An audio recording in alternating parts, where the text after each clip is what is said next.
A year and a half ago, I made a video on the Cheesecake Factory Brown Bread. I made this video when I had bread imposter syndrome. And since then, I've been trying to improve the recipe. At the restaurant, they serve the bread in a long log-shaped form, but the supermarkets carried the loaf version of this bread, and I actually prefer it that way. The cocoa powder, espresso powder, and molasses give this bread a sweet, dark, rich flavor. Let me show you how to make it.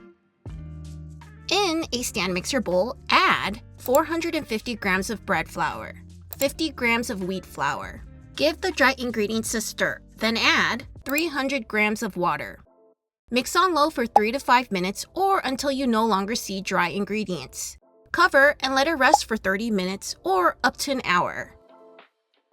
To the dough, add 2 1/4 teaspoons or 7 grams of active dry yeast, 1 teaspoon or 6 grams of salt, half a teaspoon of malted barley flour, this is optional, 1 tablespoon or 7 grams of cocoa powder, 1 teaspoon of espresso powder, 2 tablespoons or 30 grams of brown sugar, 2 tablespoons or 42 grams of honey, 1 tablespoon or 20 grams of molasses, 2 tablespoons of butter, cold.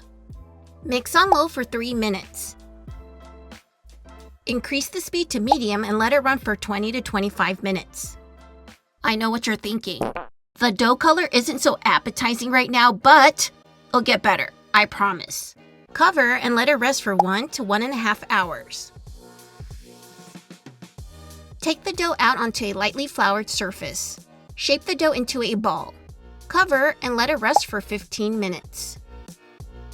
Butter a 9x4 inch loaf pan. Flip the dough over and stretch it out into a rectangle shape. Roll it like a jelly roll. Pinch the seam into the dough and tuck the ends into the seam. Place the dough into the buttered loaf pan. Cover and let it rest for 1 hour or until it rises right at the rim. Preheat your oven to 350 degrees Fahrenheit. I have a pan full of hot water to create steam in my oven. Brush the top with water. Score the bread. Sprinkle rolled oats over the top. Bake for 45 to 50 minutes.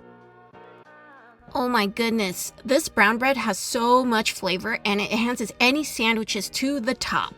I hope you give this recipe a try. Until another weekend, guys. Bye!